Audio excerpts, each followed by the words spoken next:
중국의 지원, 불법 남침을 강행해서 한반도의 위기에서 공산주의 전체 세력에 맞서서 긴박한 상황에서 자유문명권을 중심으로 유엔의 합법적인 절차에 따라 미국에게 전쟁 수행을 하려면 통일의 원칙도 있지만 배타적 권한을 줘야 되지 않습니까? 미국에게 배타적 권한을 위임한 한미동맹의 최초의 연결고리다.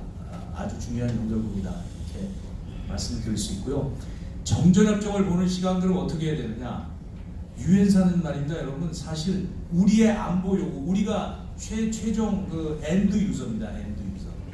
26일 날 아침에 이승만 대통령이 국회를 소집해요. 국회를 소집해가지고 결의안을 3개를 만듭니다. 하나는 유엔, 하나는 미국 정부, 하나는 미국 의회인데 미국 정부에게 뭐라고 결의안에다가 이제 그 만장일치로 아주 조용한 분위기 속에서 통과됐다고 합니다. 요새 국회하고는 좀 다른 것 같아요. 효과적이고 시기적절한 지원을 확대해달라. 이제까지의 지원은 고맙다. 이렇게 얘기를 했고요. 또 이제 유엔에 제출한 결의문은 우리 호소문은 어떻게 되어 있냐면 반란군의 야만적인 불법적인 행위다. 그 한국 정부가 이제 유일한 합법 정부였기 때문에 우리의 통제권이 미치는 범위 내에서 반란군이라는 용어를 써서 분명히 국제적 명분을 똑바로 했습니다. 그리고 그래서 이 결의안이 갖는 의미는 뭐냐면 83호부터 아마 우리 결의안을 이제 인용을 합니다. 유엔에서 한국의 요청이 있었다는 게 계속 들어가는 것이죠. 우리가 불러서 우리가 호스트 네이션이고 유엔사 홈페이지에도 지금 호스트 네이션은 대한민국이다라고 정리가 되어 있습니다. 그럼 이제 이런 시각을 여러분들 머릿속에 놓고 정전협정을 한번 들여다봅시다. 정전협정은 말입니다. 일단은 우리가 서명권자가 아닙니다. 다 빠져 있어요. 그래서 유엔군 사령관, 조선인민군 채권사령관, 중국인민지원군 사령관 이렇게 되어 있고요. 정전협정 서문을 보면 성격을 명확하게 나타내고 있는 게 뭐냐면 이 최후적인 평화적 해결이 달성될 때까지, 이거 뭐냐면 임시적이고 군사적이고 그리고 순전히 군사적 성질의 것이다. 그러니까 이게 원래 전쟁이 나면 말입니다. 전쟁이 끝나면 누가 전쟁을 일으켰는지에 대한 책임, 배상, 뭐 이런 정치적인 합의를 해서 전쟁 일으킨 사람을 혼내줘야 되는데 그런 게 없어요. 이거 완전히 그냥 군인들끼리 총 쏘지 말고 일단 끝내자 이렇게 나온 것이죠. 이렇게 된 이유는 아이젠하워 대통령이 출마하면서 공약을 내버리죠. 한국 전쟁 빨리 끝내겠다. 이렇게 순수한 군사적 성질에 관한 것이기 때문에 이 앞에서도 말씀하셨지만 4조 60항에 관련 정부에 건의를 합니다. 정치적 합의를 해라. 평화적 해결이 될 때까지 정치적 합의를 해라고 3개월 안에 건의를 했는데 결국 3개월 안에 이루어지지 못하고 그 다음 회를 넘겨서 10개월이 지난 다음에 제네바에서 회의가 이루어집니다. 제네바 회의는 제네바 회의는 국제회의인데요. 중화인민공화국 주울레가 그때 대표로 참석하는데 최초의 국제회의입니다. 그때도 중국은 미국 덜레스 장관을 직접 만나서 한반도 문제를 무언가 해결하려고 했어요. 우리 한국은 되게 가기 싫어했어요. 이승만 대통령이. 이거 뭐 속는 거 아니야. 쟤네들 명분만 주는 게 아니야. 그랬나 어쨌든 우리 외교장관이 거기 참석해서 14가지의 통일 방안을 제안했고 미국은 말이에요. 그 와중에도 대한민국을 중립화하는 방안까지 거기서 나왔습니다. 근데 이제 다 무산이 되고 이제 넘어간 것이죠.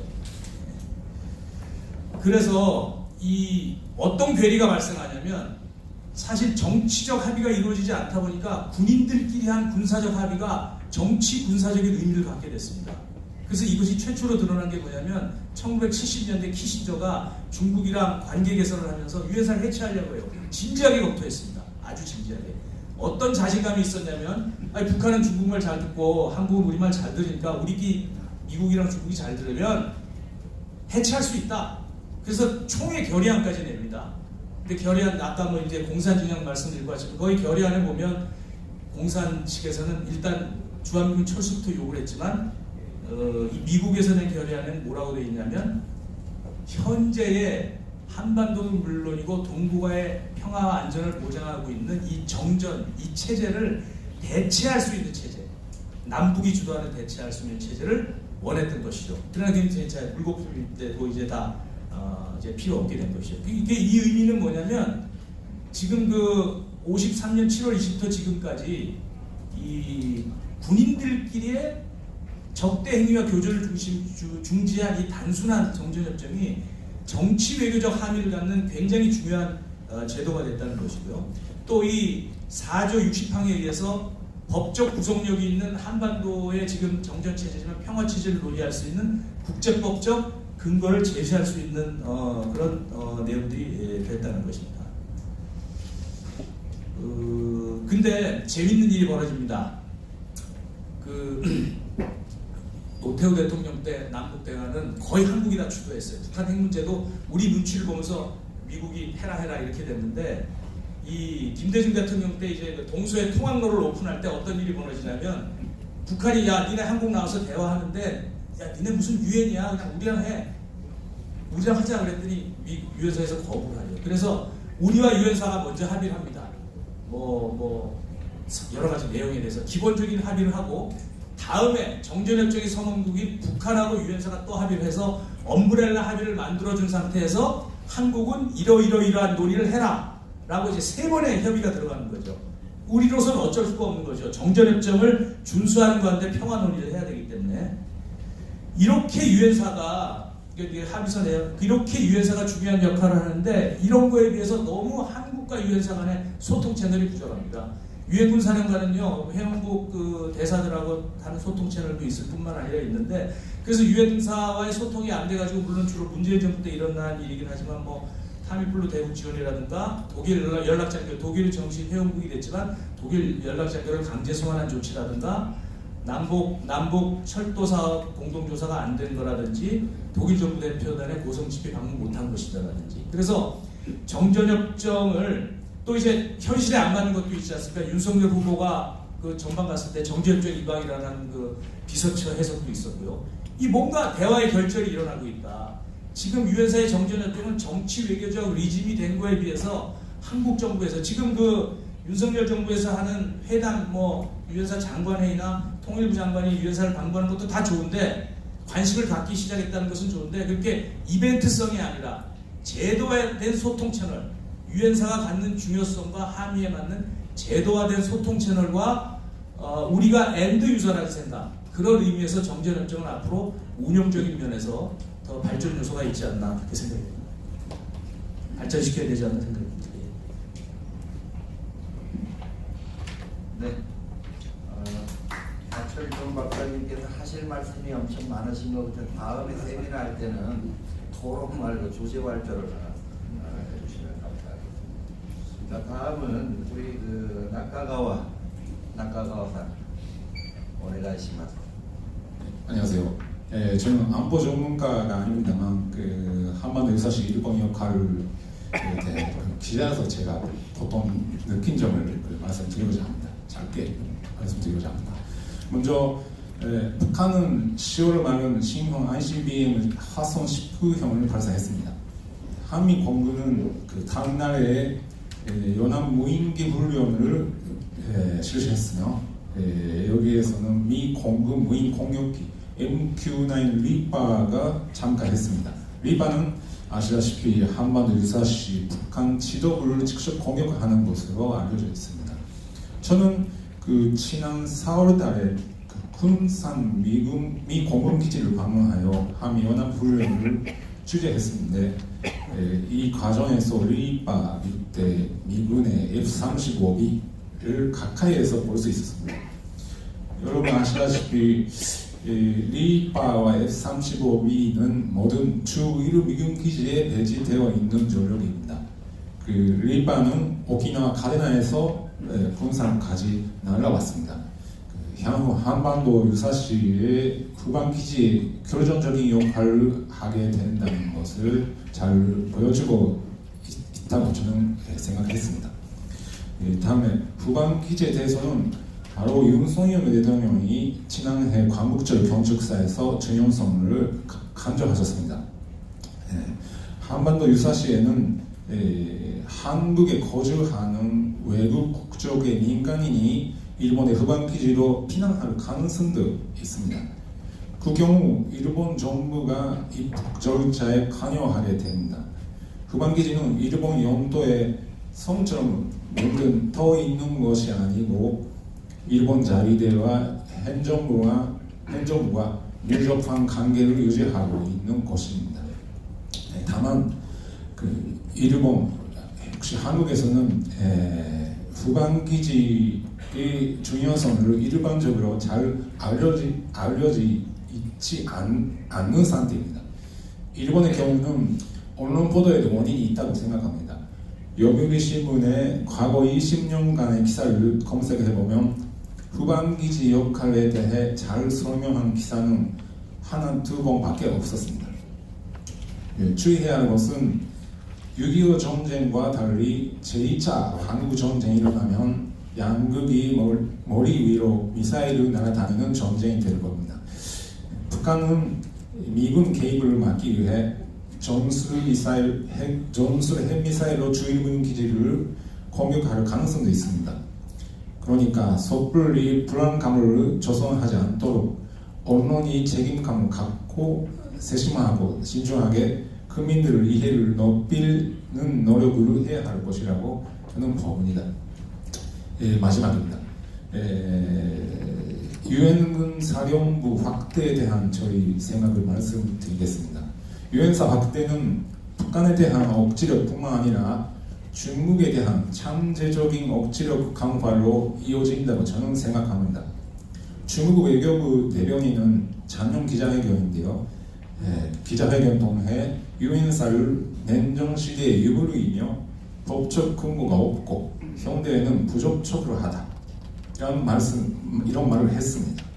중국은 나토 가맹국이 한반도 전세에 관여하는 것을 싫어합니다. 8월 독일이 유엔사의 새로운 회원국으로 참여했습니다. 일본에서는 안타깝지만 거의 보도되지 않았습니다만 오히려 중국에서는 많은 보도가 있었던 모양입니다. 결론입니다. 서울에서 지난 9월 달 한국 유엔사 회원국 국방장관 회의가 개최되었습니다. 일본은 회원국이 아니기 때문에 하드는 좀 매우 높은 것으로 생각됩니다만 향후 일본이 오브자베아 자격 등으로 참가할 수 있었다면 좋겠다고 저는 생각합니다. 그런 기회가 있다면 일본 여론도 우리 일이라는 당사자의식을 가질 수 있는 좋은 기회가 마련되기 때문입니다. 이상입니다. 네. 감사합니다. 세 번째 토론 손 박사님. 네, 귀한 자리 불러주셔서 감사합니다. 저는 좀 부족한 연구자이지만 이 유엔사 문제를 고민하면서 이 고민을 공유하고 토론을 좀 간단하게 드리고자 합니다. 아마도 유엔사가 가장 오래된 가장 플랫폼이자 또 가치가 재조명되고 있는 가장 현재적인 플랫폼일지도 모르겠습니다. 한반도 불안정 상황 억제에 기여하고 또 한국의 이 지역 내 안보 질서를 적극적으로 참여할 수 있는 기회를 제공하는 또 가능성도 주는 기재라고 할 수가 있습니다. 그래서 한반도 안보 유지의 중요한 축 중의 하나로 기능해왔습니다. 그래서 저자께서도 이 발표문을 통해서 유엔사의 그 임무와 역할 그리고 전반적인 소개를 통해서 그 유엔사의 본질적인 기능과 또 특히 통일 과정에서의 유엔사 역할에 대한 이해를 제고해 주셔서 굉장히 반갑고 감사한 페이퍼였습니다. 앞서에서도 많이 말씀 주셨지만 이 통일을 지원하는 기능은 유엔사의 본래적 기능 중에 하나로 있었습니다. 그러다가 이제 한미연합사가 생기고 주로 이제 두 가지 역할에 좀 초점이 맞춰져 왔죠. 정전협정 관리와 준수, 또 유사시 전력 제공자의 역할 이렇게 중심적으로 기능해 왔는데 이 한반도 통일 지원 업무에 대해서는 말씀 주신 대로 심도 있는 논의가 많이 이루어지지 못했습니다. 그래서 이 발표해 주신 발제문이 굉장히 차별성이 있다고 생각합니다. 말씀하신 것처럼 그 유엔사는 한반도에서 안정을 위한 조건을 보장하고 또 통일, 독립, 민주정부가 수립되기까지 역할을 수행한다는 임무를 가지고 있습니다. 그리고 이러한 임무는 다양한 통일 유형에도 적용이 가능할 것으로 생각이 듭니다. 또 저자께서 평시와 위기관리 시 유엔사가 안정적인 안보를 유지하는 가운데 평화 구축에 있어서 DMZ 평화적 이용, 또 철도, 도로 연결 사업 등 각종 지원 활동을 할 수 있다. 또 남북 간 대화 통로 유지에 있어서 중간자 역할 수행 및 또 한반도 평화적 통일에 대한 국제적인 지지 이런 부분을 확산하는 역할을 할 수 있을 것이라는 굉장히 구체적인 유엔사 통일 연계성을 제시한 것이 저는 굉장히 의미 있다고 읽었습니다.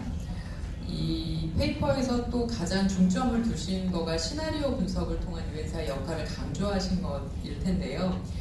뭐 핵WMD 개발로 인한 경제 악화나 또 미국의 북핵 폐기 요구 시 이제 북한이 이런 문제들을 군사적인 해결을 시도하고자 할 가능성이라거나 또 내부 붕괴 또는 평화협정을 통한 통일이 이루어질 시나리오 요 네 가지를 말씀을 주셨는데요. 그 발표자께서 말씀 주신 것처럼 모두 이 개연성이 있다고 볼 수도 있고 또 현 시점에서 이 유엔사의 역할이 필요하고 또 향후 상황에 맞는 유엔사 역할을 발굴하고 또 추진할 필요가 있다는 시사점을 던져주셨다는데 저도 공통의 고민이 있다 생각이 듭니다. 근데 이 통일 관련 시나리오는 네 가지 유형으로 분류되고 있지만 이 과정에서 공통적으로 제시된 역할이 이 전력 제공자와 군수 지원 기지, 국제적 연대와 지지 확보 기제, 또 국제 평화 유지군 역할입니다. 이거는 현재 유엔사의 핵심 역할 범위를 기반으로 특히 전력 제공자 역할을 중심으로 통일 과정에서의 상황 관리와 또 전시 증원 전력, 또 이에 대한 정당성 확보에 중점을 둔 것으로 보입니다. 본문에서 관련 내용이 포괄적으로 잘 다루어졌기 때문에 덧붙일 부분은 많지 않지만 유엔사의 역할에 대한 발전적인 보심을 공유하는 차원에서 몇 가지 보완점이 될 수 있을까 싶은 포인트를 말씀드리고 싶습니다. 첫 번째는 유엔사와 관련된 쟁점을 고려한 이 전제를 몇 가지 설정하면 이해에 더 도움이 되지 않을까 하는 겁니다. 유엔사는 여러 쟁점들하고 지금까지 연계가 되어 왔고 또 관련 쟁점들은 현재뿐 아니라 미래 쟁점들하고도 연계가 되어 있습니다. 예컨대 전자권 전환의 문제나 미국의 인태 전략 변화, 또 한반도 동북아 안보 정세, 안보 영역이 확장되고 또 비전통 안보가 부상하는 상황 등 이런 다양한 미래적인 그 환경 변화 이슈에 또 유엔사의 고민과 또 접점이 있는 것으로 생각이 됩니다. 또 해당 이슈들은 저자께서 언급하신 그 통일 시나리오들에도 영향을 줄 수 있는 쟁점일 수 있기 때문에 이에 대한 그 범위를 한정하시고 또 전제를 설정하셔서 이 논의를 좀 고찰하시는 것도 저는 앞으로를 고민하는 데 도움이 될 것이라는 생각이 하나 들었습니다. 또 두 번째는 한반도 통일 지원에 있어서 유엔사의 역할을 집중해서 논의할 것이라고 글 서두에서 언급을 하셨던 것만큼 이걸 초기, 중기, 장기로 시기를 구분해서 시기별로 필요한 유엔사 역할을 구체적으로 논의한다면 어떨까 싶습니다. 이 통일 과정의 초기 유형을 분류하고 여기에 적절한 임무, 유엔사의 임무, 역할에 대한 고찰을 역시 담고 계시기는 합니다. 근데 여기에 이 고찰을 정리하시면서 나아가서 유엔사에 대한 한국의 국가이익, 또 바람직한 유엔사의 미래상, 구상 이런 부분이 포함이 돼서 제시가 된다면 좀 더 깊이 있는 논의가 이루어지지 않을까 싶습니다.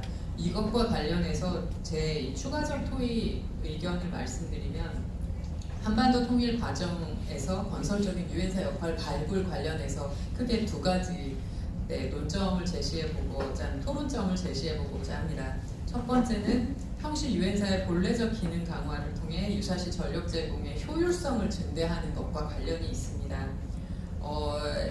이 중에서도 특히 유엔사의 회원국 결속 그리고 전력유지 기능은 한반도 통일 과정에서 이 유엔사 역할과 굉장히 연계가 되는 이슈라고 볼 수 있습니다. 그래서 평시에 유엔사 회원국 또 이들과의 협력과 연대 강화와 관련해서 이 발표자께 질문을 소소하게 드려보고 싶은데요. 하나는 유엔사 내 한국의 입지 강화와 협력점을 확대하기 위한 유엔사 조직 참여 방법, 또 소통과 협의체 구상 관련한 고민입니다. 또 한 가지는 회원국들 입장과 관계를 고려한 의사소통 방법, 그리고 앞서 주은식 소장님도 말씀 주셨지만 이 회원국 지위를 설정하고 어떻게 예우하느냐 하는 문제, 또 나아가서 정보를 어떻게 공유하는지 그 범위와 방법은 어떻게 할지 이런 구체적인 고민들에 대한 것입니다. 그리고 세 번째는 한반도 유사시 전력 제공 고려 측면에서 7개 유엔사 후방기지 활용 방안과 이에 대한 여러 시나리오 구상 그리고 연습의 제도와 필요성 그리고 그 방안들을 검토하는 문제입니다. 이건 뭐 너무나 큰 고민들이고 중요한 고민이라 다루기 어려운 부분도 있습니다.